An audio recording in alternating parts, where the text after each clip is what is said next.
కథని వారందురు. అలాంటి వ్యర్థమైన మాట నేను లక్ష్య పెట్టాను. నేను నమ్ముకున్న దేవుని నేనెరిగి ఉన్నాను. అలాంటి వ్యర్థమైన మాట నేను లక్ష్య పెట్టాను. నా తలను ఎత్తే దేవుని నేనెరిగి ఉన్నాను. నా మహిమకు ఆస్పదము కేవలం యేసే. Jesus is my glory, Jesus is my glory, Jesus is my glory. ప్రేమ కలుగును గాక. ఎస్తేరు గ్రంథంలో నుండి కొన్ని విషయాలు ఈరోజు మనం ధ్యానం చేద్దాం ప్రభు సన్నిధానంలో. మూడవ అధ్యాయం మనం మరొకసారి నేను మీకు జ్ఞాపకం చేయడానికి ఇష్టపడుతున్నాను. మూడవ అధ్యాయంలో ఉన్న కొన్ని విషయాలను పరిశుద్ధాత్మ దేవుని సహాయంతో మనం ప్రార్థనతో మనం ముందుకెళ్దాం. ఎస్తేరు గ్రంథము 3వ అధ్యాయము 2-3 వచనాలు నేను మీకు చదివి జ్ఞాపకం చేస్తాను. ఎస్తేరు గ్రంథము 3వ అధ్యాయము 2-3 వచనాలు. కాబట్టి రాజు గుమ్మమునున్న రాజసేవకులందరూ రాజాజ్ఞానుసారంగా మోకాల్లోని ఆమానుకు నమస్కరించిరి. మొర్దెకై వంగకయు నమస్కారము చేయకునుండగా రాజు గుమ్మమునున్న రాజసేవకులు, నీవు రాజాజ్ఞను ఎందుకు మీరుచున్నావని మొర్దెకైని అడిగిరి. ఈ ప్రకారము ప్రతిదినం అతనితో చెప్పుచు వచ్చినను అతడు వారి మాట చెవిన పెట్టకపోయెను గనుక వారు మొర్దెకై యొక్క మాటలు స్థిరపడునో లేదో చూతుమని దాన్ని ఆమానుకు తెలిపిరి. ఏలయనగా అతడు నేను యూదుడను గనుక ఆ పని చేయజాలనని వారితో చెప్పియుండెను. మొర్దెకై వంగకయు నమస్కరింపకనుండుట ఆమాను చూసినప్పుడు బహుగా కోపగించి మొర్దెకై ప్రాణము తీయుట స్వల్ప కార్యమని ఎంచి మొర్దెకై యొక్క జనులు ఎవరైనదని తెలుసుకొని అహష్వరోసు యొక్క రాజ్యమందంతట నుండి మొర్దెకై స్వజనులకు యూదులందరినీ సంహరించుటకు ఆలోచించెను. దేవునికి మహిమ కలుగును గాక. ఈ 3వ అధ్యాయంలో ఈ చదవబడిన మాటలలో ఉన్న విషయాలు నాకు అర్థమైంది ఏంటంటే, అహష్వరోసు రాజు ఆమానును తన తర్వాత ప్లేస్లో పెట్టాడు, అంటే 2వ స్థానంలో ఉంచాడు. కానీ రాజాజ్ఞ ఏంటంటే ఆమానుకు అందరు నమస్కరించాలి, మోకరించాలి, సాగిలపడాలి. అయితే రాజాజ్ఞకు ఆ దేశంలో ఉన్న ప్రజలందరూ, రాజ్యంలో ఉన్న ప్రజలందరూ సాగిలపడుతున్నారు, నమస్కరిస్తున్నారు. కానీ ఒక మొర్దెకై మాత్రం నమస్కరించట్లేదు. ఎందుకు నమస్కరించట్లేదో మనం ఈరోజు కొన్ని విషయాలు ధ్యానం చేద్దాం. మొర్దెకై చెప్పాడు, ఏది ఆ రాజసేవకులు కలిసి, అరే నువ్వేంటయ్యా, నువ్వు నమస్కరించట్లేదు, వంగట్లేదు, రాజాజ్ఞను ధిక్కరిస్తున్నావు, చట్ట వ్యతిరేక్తంగా ప్రవర్తిస్తున్నావు, ఆ రాజు ఆజ్ఞను ధిక్కరిస్తే ఏం జరుగుద్దో నీకు తెలుసు కదా అంటే, అప్పుడు చెప్తాడు, నేను యూదుడను కాబట్టి నేను నమస్కరించను. అంటే యూదుడు మనిషికి నమస్కారం చేయడు. అంటే ఒక్కసారి ఇంటర్నల్గా మనం లోపలికి వెళ్తే మిగతా వాళ్ళందరూ, మెజారిటీ పీపుల్ అంతా రాజాజ్ఞకు లోబడుతున్నారండి. మెజారిటీ పీపుల్ అంతా రాజాజ్ఞకు లోబడుతున్నాడు. ఒక్కడే ఆమానుకు లోబడట్లేదు. ఎవరు? మొర్దెకై. అందరూ ఆమానుకు మొక్కుతున్నారు, నమస్కారం చేస్తున్నారు. ఒక మొర్దెకై ఒక్కడు మాత్రమే నమస్కారం చేయట్లేదు, మొక్కట్లేదు. చాలాసార్లు మెజారిటీ ఎటుంటే అటు బెండ్ అవుతాం మనం, ఎక్కువ గుంపు ఎటుంటే అటు మొగ్గు చూపుతాం. కానీ ఈ మొర్దెకై ఒక్కడైనప్పటికీ ఎక్కడిది ఆయనకంత ధైర్యం?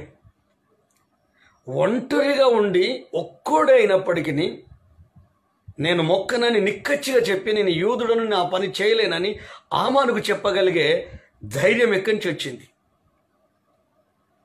ఎవరు లేరు, ఆయనకు బ్యాక్గ్రౌండ్ లేరు, ఒక్కడే. ఆ దేశంలో ఉన్న ప్రజలందరూ లేక రాజసేవకులందరూ అతనికి సాగిలపడుతున్నారు, కానీ ఒక్కడు సాగిలపడట్లేదు. నిజంగా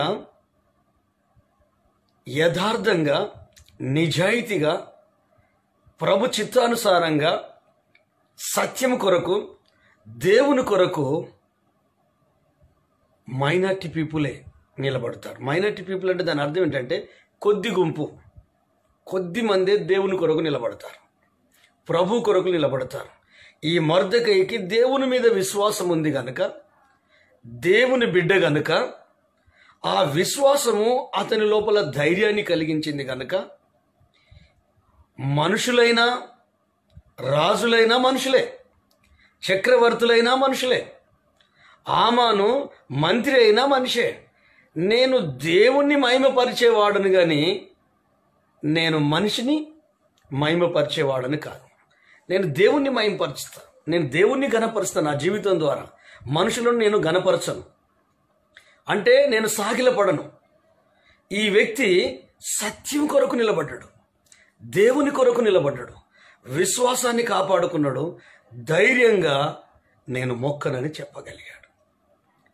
మనం బైబిల్ చరిత్ర అంతా చూసినా కూడా ఫ్యూ మెంబర్సే ప్రభు కొరకు నిలబడ్డ వాళ్ళు ఉంటారు, సత్యం కొరకు నిలబడిన వాళ్ళు ఉంటారు, దేవుని కొరకు నిలబడిన వాళ్ళు ఉంటారు. 100 మంది ఉంటే 10 మందే ప్రభులో నిలబడతారు. 10 మంది కుష్ఠరోగులు బాగైతే ఒక్కడే వెళ్ళి కృతజ్ఞత చెప్పొచ్చాడు. అంటే సత్యము కొరకు దేవుని కొరకు మొర్దెకై ఒక్కడే నిలబడ్డాడు. అతని బలం, అతని బలగం, అతని ధైర్యం కేవలం దేవుడే. ఆ రాజ్యంలో, ఆ దేశంలో, ఆ సూసన్ కోటలో రాజు ఆజ్ఞను శిరస వహించి ఆమానుకు అందరూ సాగిలపడుతున్నారు. అవునండి, ప్రభు కొరకు జీవించే వాళ్ళు కొద్దిమందే. చర్చిలో 100 మంది ఉంటే 100 మంది దేవుని కొరకు బ్రతకరండి.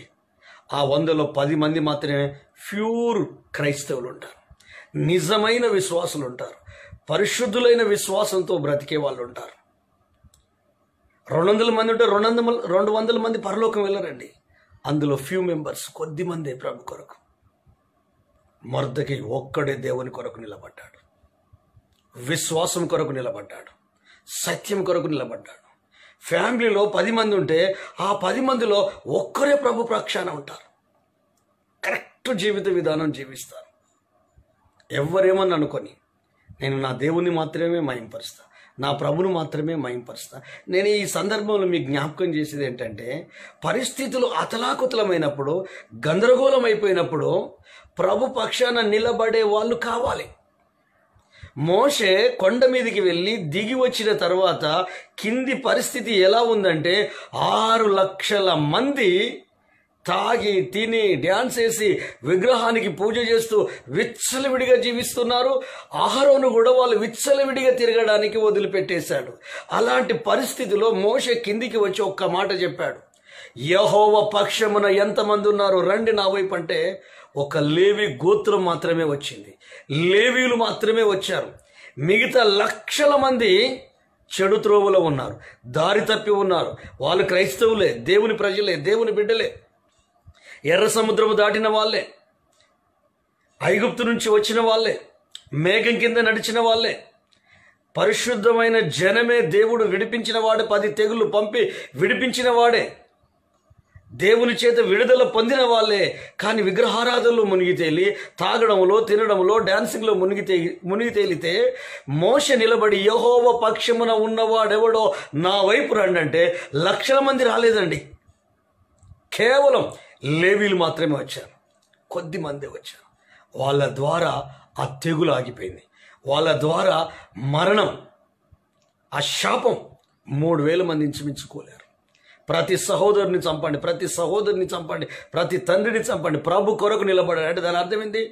నిజం కొరకు నిలబడు, సత్యం కొరకు నిలబడు, దేవుని కొరకు నిలబడు. ఏ దేవుడైతే నీకు రక్షణ ఇచ్చాడో, ఏ దేవుడైతే నిన్ను విమోచించాడో, ఏ దేవుడైతే పాపం నుండి శాపం నుంచి విడిపించాడో, ఏ దేవుడైతే మరణించి తిరిగి లేచాడో, ఏ దేవుడైతే నిన్ను రక్షణలోకి నడిపించి విశ్వాసాన్ని ఇచ్చాడో, ఆ విశ్వాసాన్ని కాపాడుకుంటూ దేవుని కొరకు, దేవుని చిత్తం కొరకు నువ్వు ఒక్కడైనా పర్వాలేదు నీ కుటుంబంలో నిలబడు. నీ గ్రామంలో నీ కుటుంబం ఒకటే కావచ్చు, నిలబడు. పరిస్థితులు అతలాకుతలమైనప్పుడు నిలబడు. ఈ రాజు సేవకులు రాజుకు చెప్పాడు, నేను యూదుడను, నేను క్రైస్తవుణ్ణి, నేను ప్రభు బిడ్డను, నేను మనుషులను మహిమపరచను, మనుషులను ఆరాధించను. దీని అర్థం ఏంటంటే అతడు ఉన్నతమైన అధికారంలోకి వచ్చాడు గనుక వర్షిప్ చేయమంటున్నారు, ఆరాధించమంటున్నారు, పూజించమంటున్నారు. దేవుణ్ణి ఒక్కడినే పూజించాలి, దైవాన్ని మాత్రమే ఆరాధించాలి. ప్రభువును మాత్రమే ఆరాధించాలి, మనుషులను ఆరాధించొద్దు, మనుషులను పూజించొద్దు. అంటే దేవునికి చెందవలసిన మహిమ నాకు ఆపాదించండి అని చెప్తున్నాడు ఆమాను. ఎందుకంటే అహంకారి కదా, గర్విష్టి కదా, మనుషులను నియంత్రించాలన్న మెంటాలిటీ కదా, సెల్ఫ్ ఇంపార్టెన్స్ ఇచ్చే వ్యక్తి కదా. రాజే తన తర్వాత 2వ స్థానంలో నన్ను నిలబెట్టగలిగితే మీరెంత, మీ బ్రతుకులెంత, మీరెంత, మీ జీవితాలు ఎంత, నా కాళ్ళకు సాగిల పడాలి, నా కాళ్ళు మొక్కాలి, మోకాళ్ళ మీదకి వచ్చి నన్ను వర్షిప్ చేయాలి అన్నంతగా చేస్తున్నాడు కనుక నేను వర్షిప్ దేవునికి మాత్రమే చేస్తా, నేను ప్రభును మాత్రమే ఆరాధిస్తా, రక్షకుని మాత్రమే ఆరాధిస్తా. ఎందుకంటే నేను యూదుడను.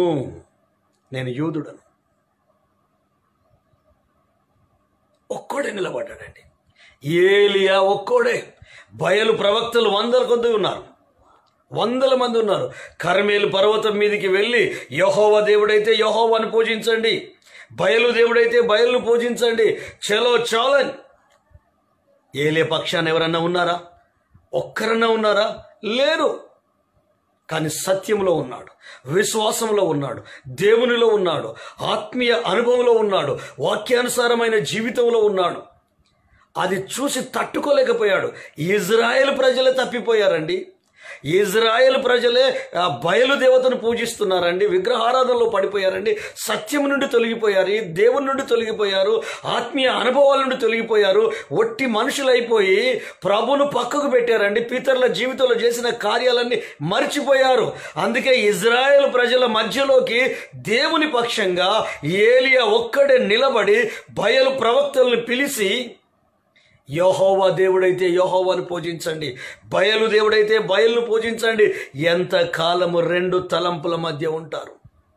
ఉంటే అటన్నా ఉండండి, ఉంటే ఇటన్నా ఉండండి, ఉంటే సత్యంలోనన్నా ఉండండి, ఉంటే చీకట్లోనన్నా ఉండండి. 2 గుర్రాల సవారి వద్దు,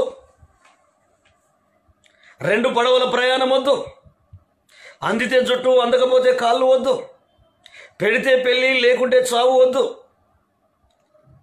1 సైడే ఉండాలి, అది దేవుని సైడ్ ఉండాలి. రాజు సైడు లేడు, రాజాజ్ఞ సైడు లేడు, ఆమాను సైడు లేడు. ఆమాను యూదులకు శత్రువు, ఆమాను క్రైస్తవులకు శత్రువు. ఆమాను వాడు మొదటి నుండి కూడా శత్రుత్వం ఉందని నిర్గమకాండం 17వ అధ్యాయం 16వ వచనం ఒకసారి చదువుకుందాం. నిర్గమకాండం 17వ అధ్యాయం 16వ వచనం అక్కడ ఏమంటుందో చూద్దాం.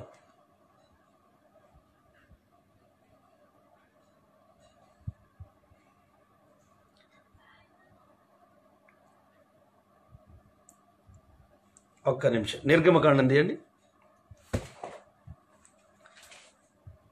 8వ అధ్యాయం అనుకుంటాను. నిర్గమకాండం 8, 17వ అధ్యాయం 8 నుండి.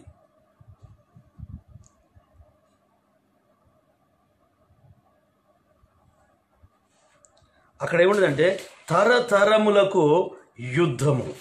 తరతరములు ఎవరికి? అమాలేకులకు. అమాలేకులు ఏం చేశారు? యెహోవా సింహాసనానికే విరుద్ధంగా లేశారు, యెహోవా సింహాసనానికే విరుద్ధంగా లేశారు. కాబట్టి తరతరములు యుద్ధము ప్రకటించబడుతుంది. 17వ అధ్యాయం నిర్గమకాండం 17వ అధ్యాయము 16వ వచనం. అమాలేకీలు తమ చేతిని యెహోవా సింహాసనమునకు విరోధముగా ఎత్తిరి గనుక యెహోవాకు అమాలేకీలతో తరతరములకు యుద్ధమనెను. బద్ధ శత్రువు అమాలేకీలు. ఆమాను ఆగర్భ శత్రువు. శత్రువును ఆరాధించేది లేదు, సైతాన్ని ఆరాధించేది లేదు, పూజించేది లేదు. ఒక్క మొర్దెకయే దేవుని పక్షాన నిలబడ్డాడు. ఎంత ధైర్యం అండి! నేను మొక్కనంటున్నాడు, నేను యూదుని అంటున్నాడు. అదే ఏలియా ఒక్కడే కర్మేలు పర్వతం మీదికి బయలు ప్రవక్తలను, ఇజ్రాయెల్ ప్రజలను పిలిచి మీరు 2 తలంపుల మధ్య ఉంటున్నారు, యెహోవా దేవుడైతే యెహోవాను పూజించండి, బయలు దేవుడైతే బయలును పూజించండి. ఐగుప్తు నుండి బయలుదేరి వచ్చిన 6 లక్షల మంది అహరోను సలహాతో వాళ్ళు దూడను ఆరాధిస్తున్నప్పుడు మోషే నిలబడి యెహోవా పక్షాన ఎవరున్నారు అంటే లేవీలు వచ్చి నిలబడ్డారు.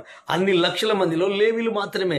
నేను చెప్పేది ఏంటంటే ప్రభు పక్షాన నిలబడేది, సత్యం కొరకు నిలబడేది, వాక్యానుసారమైన జీవితం జీవించేది, విశ్వాసాన్ని కాపాడుకునేది మైనారిటీ పీపుల్. అంటే దాని అర్థం కొద్ది మందే. 100 మందిలో 10 మంది మాత్రమే ప్రభు కొరకు నిలబడతారు. లక్షల మందిలో లేవి గోత్రం మాత్రమే నిలబడింది. 1000 మందిలో ఏలియా ఒక్కడు మాత్రమే దేవుని పక్షాన నిలబడ్డాడు. నిలబడితే ఏం జరిగింది?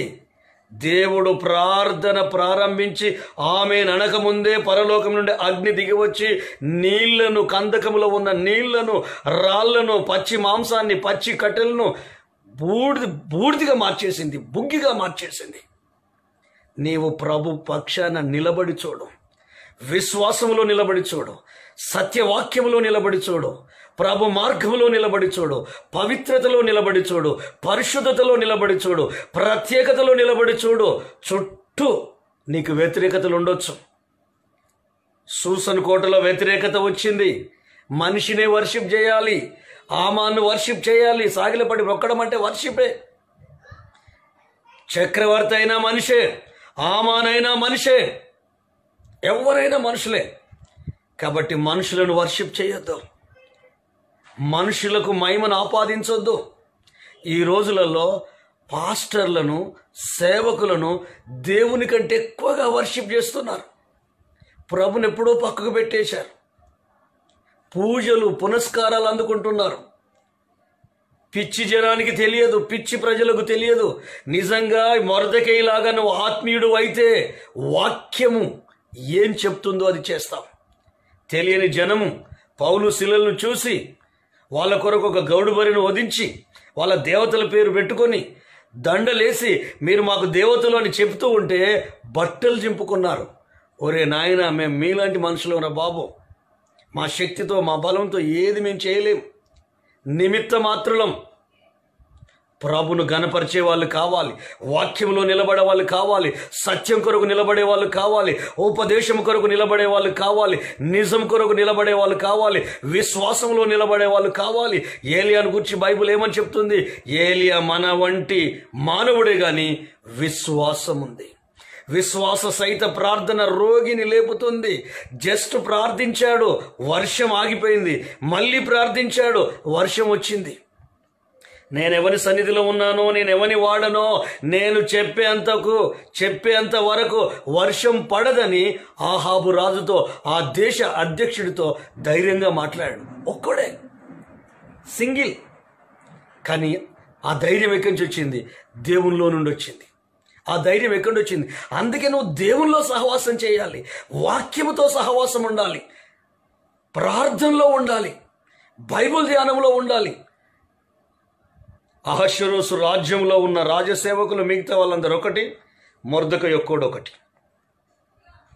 అట్లా ప్రభు కొరకు నిలబడడం ద్వారా తన ప్రాణానికి ముప్పు వాటిల్లింది, తన జాతికి కూడా ముప్పు వాటిల్లింది. ఎస్తేరు గ్రంథం 3వ అధ్యాయం 13వ వచనంలోకి వద్దాం. ఎస్తేరు గ్రంథం 3వ అధ్యాయం 13వ వచనం. ఆదారు అను 12వ నెల 10వ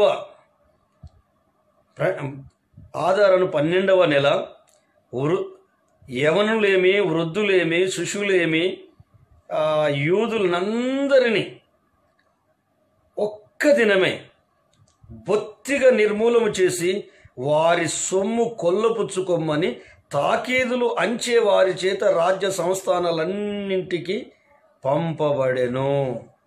అంటే గమనించండి దేవుని బిడ్డలారా, ఆ 13వ వచనంలో ఆదారు 12వ నెల 13వ దినమందు యవనులేమి, వృద్ధులేమి, శిశువులేనేమి, స్త్రీలేమి, యూదులందరినీ ఒక్క దినమందే చంపాలన్న ఆజ్ఞ జారీ చేయబడింది.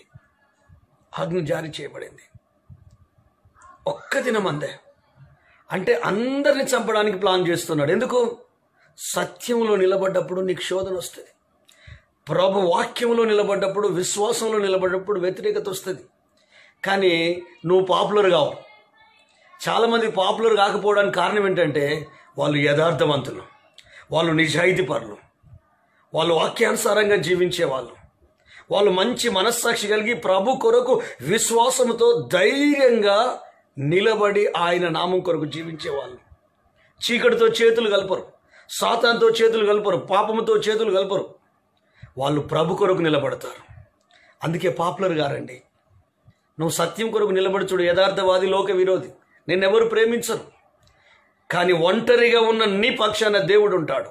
ఒంటరిగా ఉన్న ఏలియా పక్షాన దేవుడుండి అక్కడికి అగ్ని దిగి వచ్చింది. ప్రజలందరూ ఆశ్చర్యపోయారు. దేవుని నామం మహింపరచబడింది. ఒంటరిగా ఉన్న మొర్దెకై పక్షాన దేవుడు ఉన్నాడు కనుక ఆ ధైర్యం. లోకానికి భయపడుతున్నావా? ప్రజలకు భయపడుతున్నావా? ఇరుగు పొరుగు వారికి భయపడుతున్నావా? నీకు దేవుడిచ్చిన విశ్వాసాన్ని కాపాడుకొని సత్యంలో నిలబడు, యథార్థతలో నిలబడు, ప్రభు కొరకు నిలబడు, ప్రార్థనలో నిలబడు, పవిత్రతలో నిలబడు, ప్రత్యేకతలో నిలబడు, ఉపదేశంలో నిలబడు, క్రీస్తులో స్థిరముగా నిలబడు. నిన్నెవరు గుర్తించరు, నిన్నెవరు ప్రేమించరు, నీ పక్షాన ఎవరు ఉండరు. ఒక్కడే మొర్దెకై. ఎవ్వరు లోబడ్డ మొర్దెకై లోబడలే, ఎవ్వరు వంగిన మొర్దెకై వంగలే, ఎవరు సాగిలపడ్డ మొర్దెకై సాగిలపడలే. అది రాజశాసనమే కానీ రాజు మనిషి, ఆమాను మనిషి. నేను మనుషులను వర్షిప్ చేయ, నేను మనుషులను ఆరాధించ, నేను మనుషులకు దేవుని చెందాల్సిన మహిమను నేను ఆపాదించ. చూస్తారా? అపొస్తలుల కార్యం తీయండి. అపొస్తలుల కార్యంలో ఒక మాట ఉంటుంది.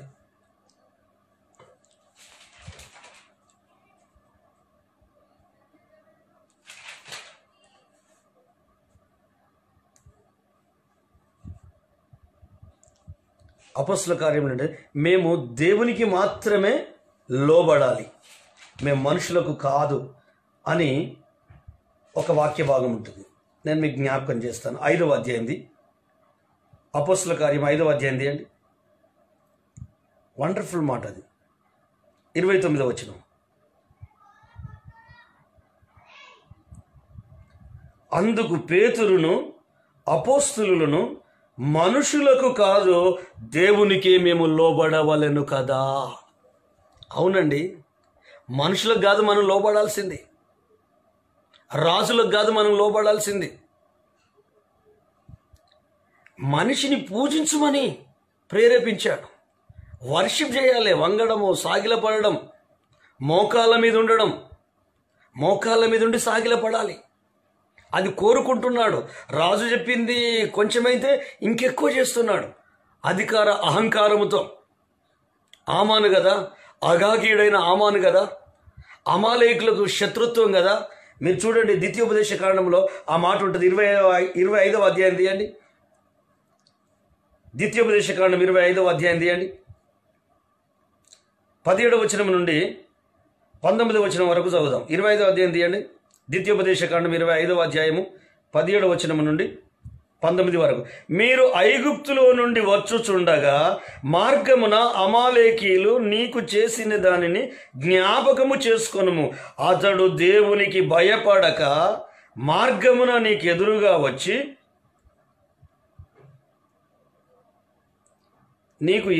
వచ్చి నీవు ప్రయాసపడి అలిసి ఉన్నప్పుడు నీ వారిలో నీ వెనుకనున్న బలహీనులందరినీ హతము చేసెను.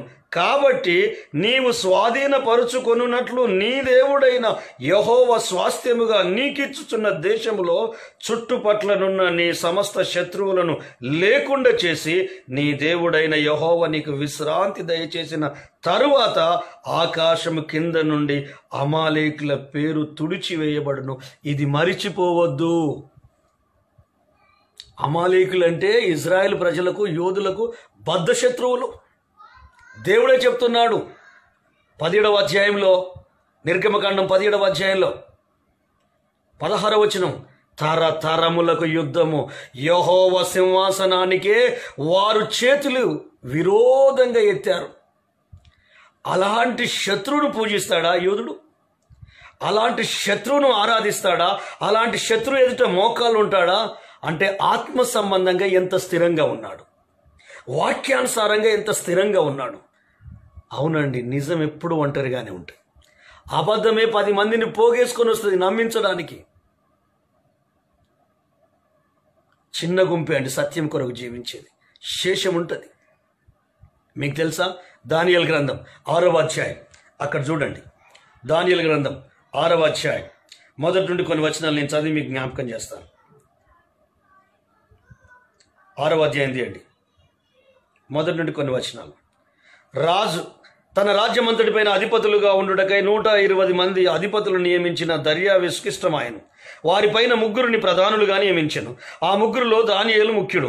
రాజునకు నష్టం కలుగకుండానట్లు ఆ అధిపతులు తప్పకుండా వీరికి లెక్క ఒప్పజెప్పవాలని ఆజ్ఞ ఇచ్చెను.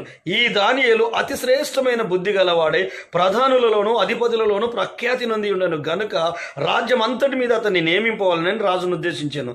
అందుక ప్రధానులను అధిపతులను రాజ్య పాలన విషయంలో దానియేలు మీద ఏదైనా ఒక నింద మోపవాలనని యుండి తగిన ఏతువు కనిపెట్టుచుండిరి గాని దానియేలు నమ్మకస్తుడై ఏ నేరమైనను ఏ తప్పైనను చేయువాడు కాడు గనుక దానియేలులో తప్పైనను లోపమైనను కనుగొనలేకపోయి. అందుకు ఆ మనుషులు అతన్ని దేవుని పద్ధతి విషయమే గాని మరి ఏ విషయమందు అతనిలో లోపం కనుగొనలేకపోయింది. కాబట్టి ఆ ప్రధానులు అధిపతులు రాజునొద్దకు సందడిగా కూడి వచ్చి ఇట్లనిరి రాజగు దర్యావేషు చిరంజీవవుదుగాక. రాజ్యపు ప్రధానులు, సేనాధిపతులు, అధిపతులు, మంత్రులు, సంస్థానాధిపతులు, ఎన్ని డిపార్ట్మెంట్స్ చూడండి. ప్రధానులట, సేనాధిపతులట, అధిపతులు, మంత్రులు, సంస్థానాధిపతులు అందరూ కూడి రాజు ఒక ఖండితమైన చట్టము స్థిరపరిచి దానిని శాసనముగా చాటింపజేయనట్లు యోచన చేసిరి. ఎట్లనగా 30 దినముల వరకు నీ యొద్ద తప్ప మరి ఏ దేవుని యొద్ద అయినను మానవుని యొద్ద అయినను ఎవడు ఏమియో మనవి చేయకూడదు. ఎవడైనా చేసిన ఎడల వాడు సింహం గుహలో పడదోయబడును. రాజా ఈ ప్రకారము రాజశాసనం ఒకటి పుట్టించి మాదీయుల యొక్కయు పారసీకుల యొక్కయు పద్ధతిని అనుసరించి స్థిరమగు శాసనం ఉండునట్లు దాని మీద సంతకము చేయమని మనవి చేయరి. కాగా రాజుకు దర్యావేషు శాసనము రాయించి సంతకము చేసెను. ఇట్టి శాసనము సంతకము చేయబడనని దానియేలు తెలుసుకొనినను అతడు తన ఇంటికి వెళ్ళి యథాప్రకారముగా అనుదినము 3 మోకాల్లోని తన ఇంటి పైగది కిటికీలు యెరూషలేము తట్టునకు తెరవబడి ఉండగా తన దేవునికి ప్రార్థించుచుండెను. ఆమేన్. ఆ మనుషులు గుంపు కూడి వచ్చి దానియేలు తమ దేవునికి ప్రార్థన చేయుటయు ఆయనను బ్రతిమాలుకుంటే చూసి రాజ సముఖమునకు వచ్చి వాళ్ళు చెప్పారు, దేవునికి మహిమ కలుగునుగాక. గమనించండి, ఈ దానియేలు కూడా యూదుడే.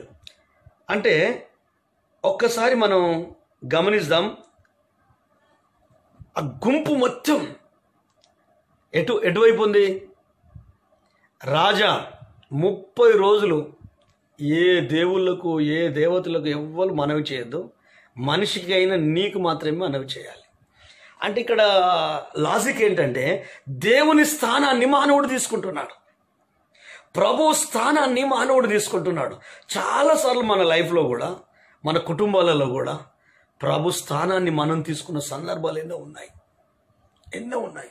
దేవుని ప్లేస్ను మనం తీసుకున్న సందర్భాలు, దేవుని ప్లేస్ను మన పిల్లలకి ఇచ్చిన సందర్భాలు, దేవుని ప్లేస్ను భార్యకి ఇచ్చిన సందర్భాలు, భర్తకి ఇచ్చిన సందర్భాలు, కుటుంబానికి ఇచ్చిన సందర్భాలు, డ్యూటీకి ఇచ్చిన సందర్భాలు, ఉద్యోగానికి ఇచ్చిన సందర్భాలు, స్థలానికి పొలానికి ఇచ్చిన సందర్భాలు, ఇల్లుకి ఇచ్చిన, అంటే దేవుని స్థానాన్ని చేంజ్ చేసిన సందర్భాలు ఉన్నాయి.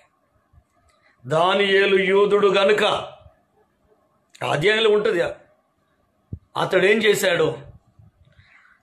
సింహం బోన్లో పడవేయబడతారని తెలిసి కూడా యథాప్రకారంగా దేవునికి ప్రార్థన చేస్తున్నాడు. ప్రభు పక్షాన్ని ఎంతమంది నిలబడ్డారండి? ఆ రాజ్యంలో యూదులు లేదా? ఉన్నారు. ఆ సంస్థానాలన్నింటిలో చెదిరిపోయిన యూదులు ఉన్నారు, క్రైస్తవులు ఉన్నారు, యూదా ప్రజలు ఉన్నారు. కానీ ఒక దానియేలు మాత్రమే ప్రభు పక్షాన నిలబడ్డాడు. వీళ్ళంతా ఎవరండి? దేవునిలో ఇతడు ఉన్నాడు, ఇతన్ని తప్పించాలి. దైవికంగా ఇతడు ఉన్నాడు, ఇతన్ని తప్పించాలి. ఎందుకంటే రాజుకు కానీ రాజ్యం కానీ నష్టం కలిగించాడు. నీతిగా ప్రవర్తిస్తున్నాడు, యథార్థంగా ఉంటున్నాడు, మంచి మనస్సాక్షి కలిగి జీవిస్తున్నాడు, సత్యవాక్యం కొరకు నిలబడుతున్నాడు, ప్రభు యందు విశ్వాసం ఉంచి ఉన్నాడు, ముమ్మారు ప్రార్థించే వ్యక్తి, ప్రభు మీద ఆధారపడే వ్యక్తి. తన అధికారం మీద కానీ రాజు తర్వాత సెకండ్ పొజిషన్ దానియేలుదే. ఆ పొజిషన్ మీద లేదు తన మనసు, ఆ రాజ్యం మీద లేకపోతే తనకున్న హోదా మీద, అధికారం మీద లేదు అతని మనసు. ప్రభును అనుకున్నాడు, ప్రభులో నిలబడి ఉన్నాడు, సత్యంలో నిలబడి ఉన్నాడు, విశ్వాసంలో నిలబడి ఉన్నాడు, దేవునిలో నిలబడి ఉన్నాడు, దేవుని కొరకు జీవిస్తున్నాడు. ప్రాణాన్ని ఇవ్వడానికి కూడా వెనకాడలేదు. అంటే నేను నా ప్రభుకు చెప్తాను కానీ రాజుకి ఎందుకు చెప్తాను? రాజశాసనము వెలబడినా, రాజశాసనము అది బయలుపరచబడినా కూడా, తెలిసినా కూడా అతడు వెళ్ళి ప్రార్థిస్తున్నాడు. రాంగ్ పీపుల్ ఎంతమంది, ఎక్కువ మంది సంస్థానాధిపతులు, ప్రధానులు, సేనాధిపతులు అందరూ కలిసి ఒక శాసనాన్ని పుట్టించారట. దైవికమైన జీవితం నుండి పడగొట్టడానికి, దేవుని నుండి కూలగొట్టడానికి, సత్యం నుండి కూలగొట్టడానికి, ప్రభు మార్గం నుండి తప్పించడానికి, నిజాయితీ నుండి వెనక్కి లాగడానికి, యథార్థత మీద దెబ్బ కొట్టడానికి, ప్రభులో నిలబడి విశ్వాసాన్ని కాపాడుకొని ప్రభు కొరకు ఒక్కడే నిలబడ్డాడండి. ఆ దేశంలో ఒక్కడే నిలబడ్డాడు. ప్రాణాలకు భయపడలేదు, రాజాజ్ఞకు భయపడలేదు. ఎందుకు? రాజు మనిషే, సేనాధిపతులు మనిషే. నేను మనుషుల్ని ఎందుకు ఆరాధిస్తా? నేను మనుషుల్ని ఎందుకు పూజిస్తా? నేను ప్రభును ఆరాధిస్తా, నా ప్రభుకు ప్రార్థన చేస్తా, నా ప్రార్థన జీవితాన్ని కాపాడుకుంటా, నా ప్రాణం పోయినా పర్వాలేదు అనుకున్నాడు. మొర్దెకై చేసిన పని అదే. 3వ అధ్యాయం దానియేలు గ్రంథంలో షడ్రక్ మేషక్ అబేద్నెగోలు యూదులు యూదులలో నుండి కొంతమందిని చెరపట్టి తీసుకొచ్చారే. దానియేలు యూదుడే, షడ్రక్ మేషక్ అబేద్నెగోలు యూదులే. వాళ్ళు ఏమని చెప్తారంటే, మేము ప్రతిమకు సాగిలపడం.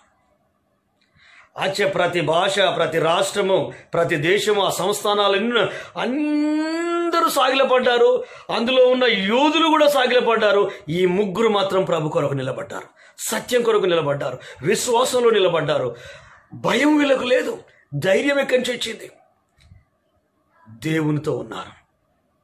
మనం గత దినాల్లో చదివాం కదా, అపోస్తల కార్యం 4వ అధ్యాయం 13వ వచనం చదువుదామా? అపోస్తల కార్యం 4వ అధ్యాయం 13వ వచనం చదువుదామా? 4:13. వారు పేతురు యోహానుల ధైర్యము చూసినప్పుడు వారు విద్య లేని పామరులని గ్రహించి ఆశ్చర్యపడి వారు యేసుతో కూడా ఉండిన వారని గుర్తెరిగిరి. విద్య లేని పామరులైన వీరికి ఎక్కడి నుంచి వచ్చింది ఇంత ధైర్యం అంటే, వాళ్ళ గ్రహించింది, గుర్తొచ్చింది ఏంటంటే, ఓహో వీళ్ళు యేసయ్యతో ఉన్నారు. అవును, యేసయ్యతో ఉన్న వారికి ధైర్యం ఉంటుంది, ప్రాణాల మీద తీపి ఉండదు, ప్రభు కొరకే బ్రతకాలన్న ఆశ ఉంటుంది, ప్రభు కొరకే జీవించాలన్న తలంపు ఉంటుంది, ప్రభు నామము మహిమపరచబడాలన్న ఆలోచన ఉంటుంది. ప్రభు కొరకు నిలబడ్డారు. ఒక్కరే, ముగ్గురే. ఇక్కడ దానియేలు ఒక్కడే, అక్కడ ఆహాబు రాజ్యంలో ఏలియా ఒక్కడే, ఈ సూసన్ కోటలో, ఈ అహష్వేరోషు రాజ్యంలో మొర్దెకై ఒక్కడే. మైనారిటీ పీపులే, చిన్న గుంపే ప్రభు కొరకు నిలబడతారు, యథార్థంగా జీవిస్తారు. వీళ్ళు పాపులారిటీని కోరుకోరు, వీళ్ళు పేరును సంపాదించుకోవడానికి ప్రయత్నం చేయరు, ఘనత కొరకు ప్రాకులాడరు, స్వకీయ మహిమను వెతకరు. చావు మూలంగానైనా బ్రతుకు మూలంగానైనా మా యేసయ్య మా కుటుంబాల ద్వారా, మా జీవితాల ద్వారా, మేము బ్రతికే బ్రతుకు ద్వారా, మా ప్రవర్తన ద్వారా, మాకు ఆయన ఇచ్చిన విశ్వాసం ద్వారా, మేము జీవించే జీవితం ద్వారా యేసయ్య నామానికే మహిమ రావాలని కోరుకుంటారే తప్ప పాపులారిటీని కోరుకోరు. ఈరోజు చూడండి, సేవకులను చూడండి, విశ్వాసులను చూడండి, ప్రజలను చూడండి, వాళ్ళకు పాపులారిటీ కావాలి, పేరు కావాలి, గుర్తింపు కావాలి, ఘనత కావాలి, గౌరవం కావాలి, సన్మానాలు కావాలి. వారి గురించి ఉనకదంపుడు ప్రసంగాలు చేయాలి. ప్రభుని పక్కకు పెట్టి, పరిచయను పక్కకు పెట్టి, ఆత్మీయతను పక్కకు పెట్టి, పరిశుద్ధాత్మను పక్కకు పెట్టి, వాక్యాన్ని పక్కకు పెట్టి, యేసయ్యను పక్కకు పెట్టి కుంటుని బాగు చేశారండి. శృంగారం అనే దేవాలయం దగ్గర పేతురు యోహానులు మందిరానికి మధ్యాహ్నం 3 గంటల టైంలో, ప్రేయర్ టైంలో వెళ్తున్నప్పుడు ఎప్పటి నుంచో ఉన్నాడు కుంటివాడు, పుట్టినది మొదలుకొని. మందిరం దగ్గర ఉన్న వాళ్ళ కనికరం, ప్రేమ ఉంటుంది, జాలిపడి నాకు 10వ పరికేస్తే నేను జీవిస్తానని వీళ్ళ తెల్ల బట్టలు చూసి, లేకపోతే వీళ్ళ చూసినప్పుడు ఒక రిచ్గా కనిపిస్తే వారి వైపు తేరి చూస్తే, మా దగ్గర వెండి లేదు, బంగారం లేదు, మాకు కలిగినదే నీకు ఇస్తున్నాం, నజరేయుడైన యేసుక్రీస్తు నామములో లేచి నడుమన్నప్పుడు వాడు దిగ్గున లేచి చీలమండలం బలం పొందుకొని గంతులు వేసి స్తుతించి దేవుని ఆరాధించుకుంటూ మందిరంలోనికి వెళ్ళాడు. కొన్ని సంవత్సరాల నుండి మందిరం వెలుపలున్నాడు, కానీ వాడు మందిరంలో అడుగుపెట్టలేదు. మందిరంలోకి వెళ్ళి ప్రభును ఆరాధిస్తున్నాడు, ప్రభును స్తుతిస్తున్నారు. ఆ జనం గలిబిలి జరిగింది. వీడు వాడా కాదా అని అనుకునే లోపే ఆ కుంటివాడు బాగైన వ్యక్తి వచ్చి పేతురు యోహానులను పట్టుకున్నాడు. అప్పుడు ప్రజలందరూ వీళ్ళ వైపు చూస్తున్నారు, వీళ్ళేదో చేశారన్నట్టు. వెంటనే వాళ్ళ ప్రజల మైండ్ను చేంజ్ చేశారు. సేవకులదేనండి ప్రజలు పిచ్చోలు కావడానికి, గురు పూజ రావడానికి, పాస్టర్ పూజ రావడానికి. సేవకులకు జ్ఞానం లేకపోతే వెంటనే అక్కడ చేసిన పనింటో తెలుసా? పేతురు యోహానులు మా సొంత శక్తి చేతనైనట్టు, బలము చేతనైనట్టు, నడవడానికి వీనికి శక్తినిచ్చినట్టు మీరందరూ ఎందుకు మా తట్టు తేరి చూస్తున్నారు? యేసుక్రీస్తు నామమందలి విశ్వాసమే వీరిని బలపరిచింది. ఈ రోజులలో ఉన్న వాళ్ళని చెప్పమానండి, వాళ్ళే నేను చేయబట్టి ఇది జరిగింది, నేను ప్రార్థన చేశాను, నేను ఇది చేశాను. నేను అంటాను, నువ్వు దేవుని చేతిలో ఒక సాధనమే. దేవుడు తన నామ ఘనత కొరకు వాడుకున్నాడు, అంతే తప్ప నువ్వేం చేయలేదు. టీవీలో ఇప్పుడు నేను ఈ ఫోన్లో నుండి మీతో లైవ్లో మాట్లాడుతున్నాను. మీ సెల్ ఫోన్ మాట్లాడుతుందా అండి? నేను మాట్లాడుతున్నానా? గమనించండి. మీరందరూ స్మార్ట్ ఫోన్లో లైవ్లో నా మాటలు వింటున్నారు కదా, నేను మాట్లాడుతున్నానా లేకపోతే సెల్ ఫోన్ మాట్లాడుతుందా? నేను మాట్లాడేదానిని సెల్ ఫోన్ ద్వారా ఇంటర్నెట్ కనెక్షన్ బట్టి మీరు నా స్వరం వినగలుగుతున్నారు. మరి సెల్ ఫోన్ పూజిస్తారేంటండి? దేవునికే మహిమ చెందాలి. నాకు చెందవలసిన మహిమ నేనెవ్వరికి ఇవ్వను.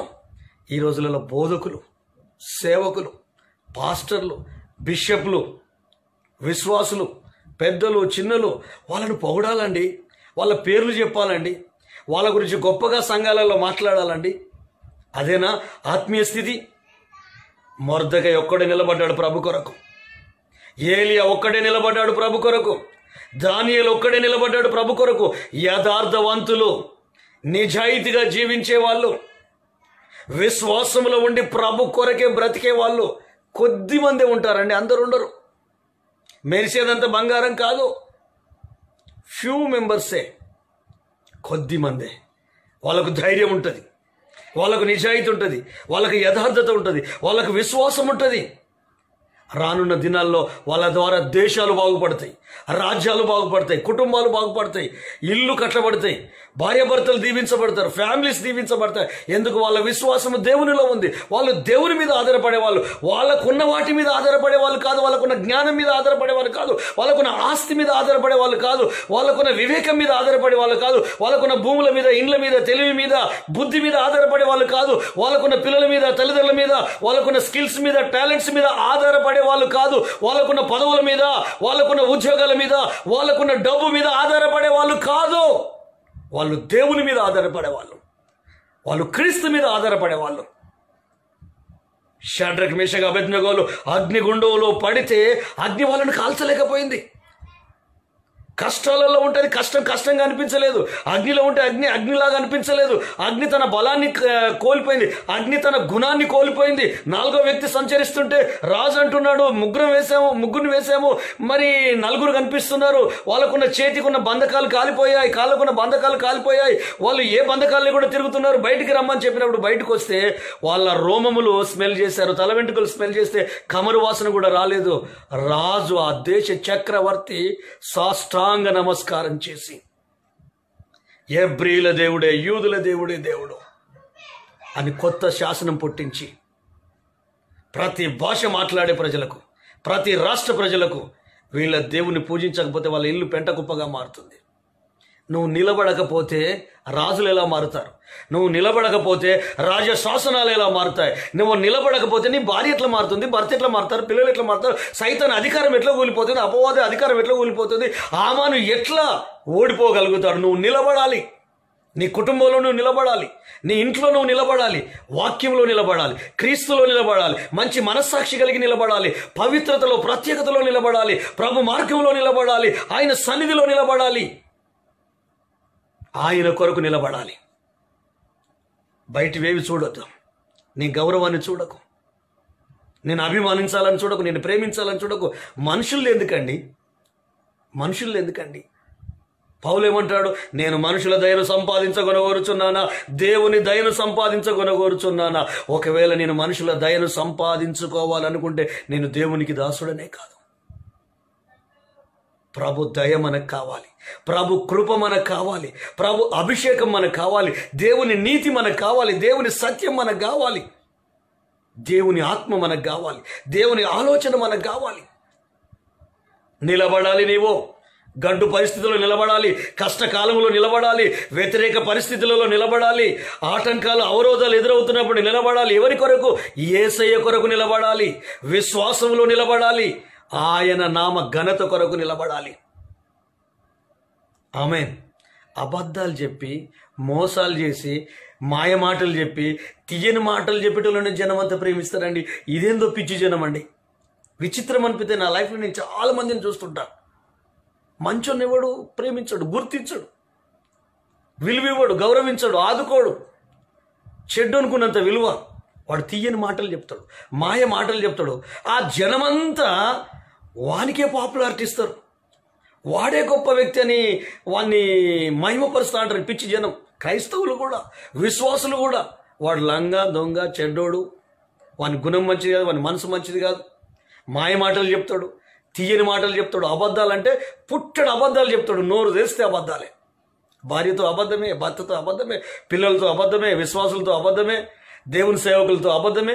మరి వానికున్న విలువ సంఘంలో, సమాజంలో మరి మంచోనికి లేదు, నీతిగా ఉన్నోనికి లేదు, యథార్థంగా ఉన్నోనికి లేదు, ఉండదు. ఎందుకు? నీ రూట్ వేరే. నువ్వు అందరు ఆలోచించినట్టు ఆలోచించవు, అందరు చేసినట్టు నువ్వు చేయవు. ఆ సూసన కోటలో అందరూ సాగిలపడ్డారు, సాగిలపడలే మొర్దెకై.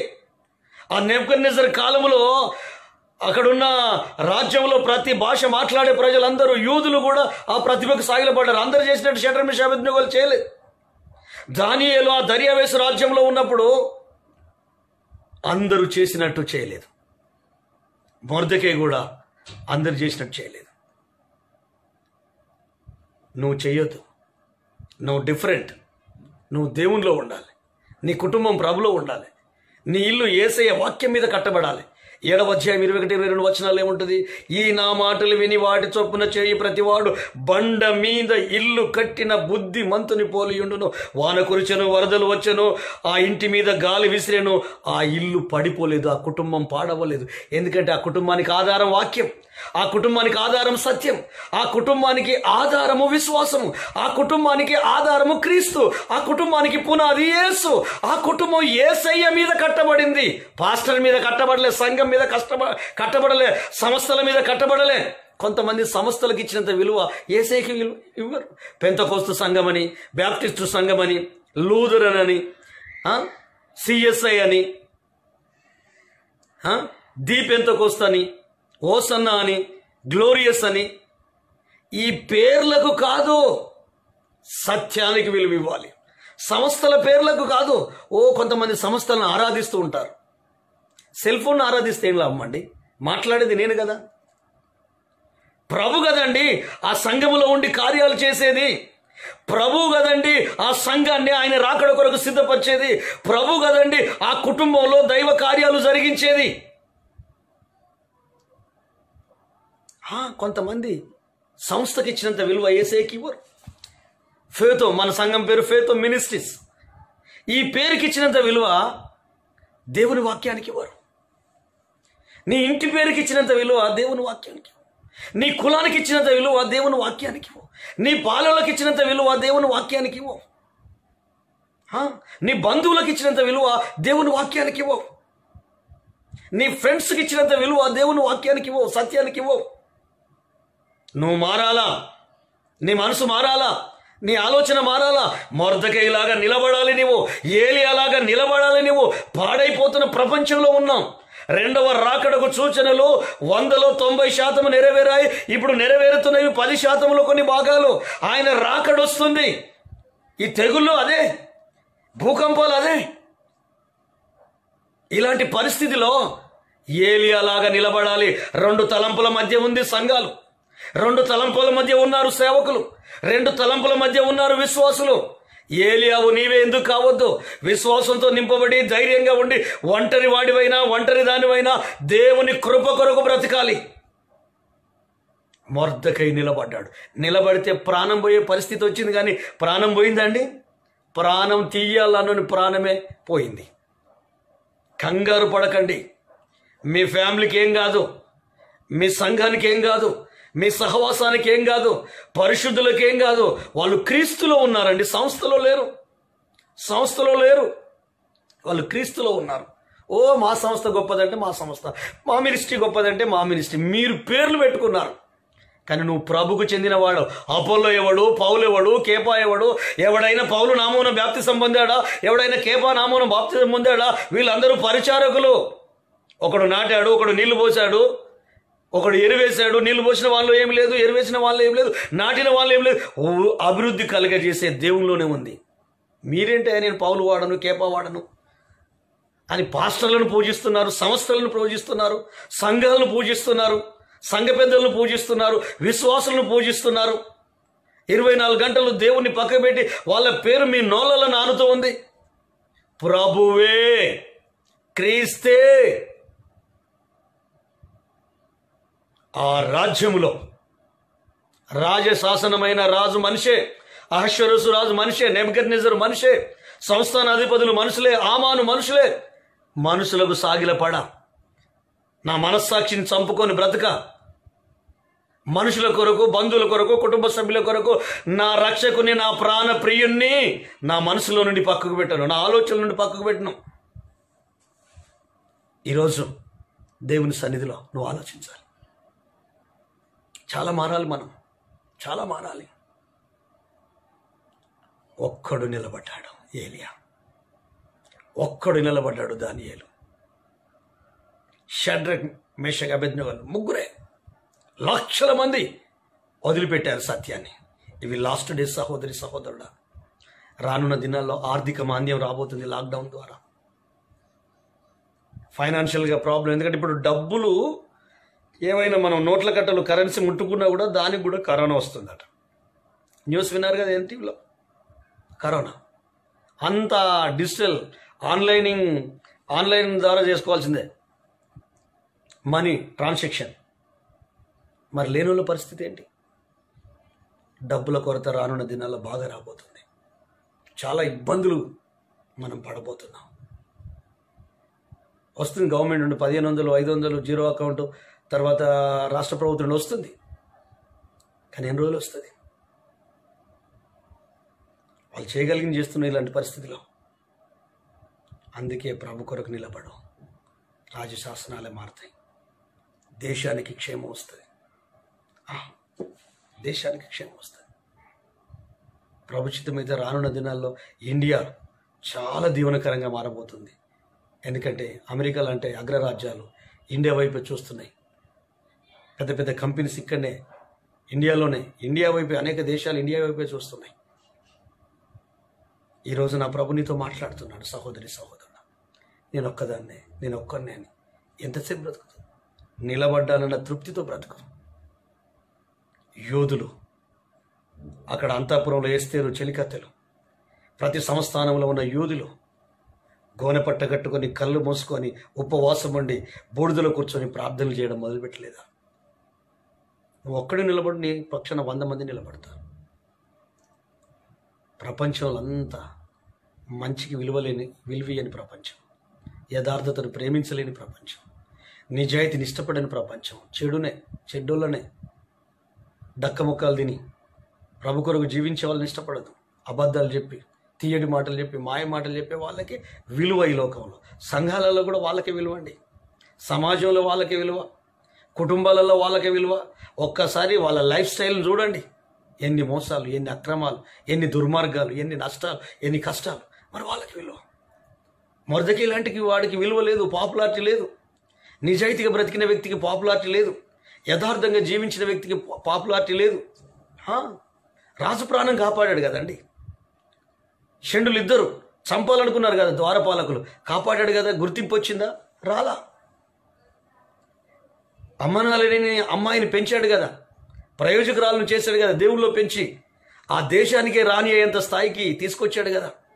ఎక్కడ పాపులారిటీ ఎక్కడుంది? గుమ్మం దగ్గర ఉన్నాడు. అంతఃపురంలో లేడు, గుమ్మం దగ్గర ఉన్నాడు. ఏది పాపులారిటీ? ఏది గుర్తింపు? ఈరోజు నా ప్రభు నిన్ను ప్రేమిస్తున్నాడు. నువ్వే నిలబడకపోతే ఇంకెవరు నిలబడతారు? నీవే వాక్యంలో సత్యంలో నిలబడకపోతే ఇంకెవరు నిలబడతారు?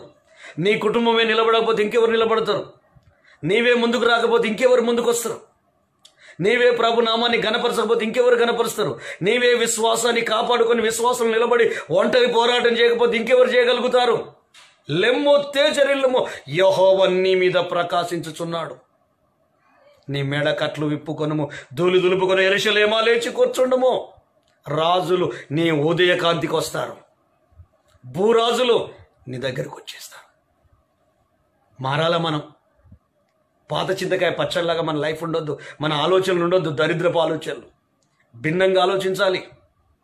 అందరు ఆలోచించినట్టు, అందరూ ప్రవర్తించినట్టు మనం ప్రవర్తించొద్దు. దేవునిలో ఉన్న వాళ్ళు భిన్నంగా ఆలోచిస్తారు. దేవునితో కలిసి నడిచే వాళ్ళ ఆలోచన డిఫరెంట్గా ఉంటుంది.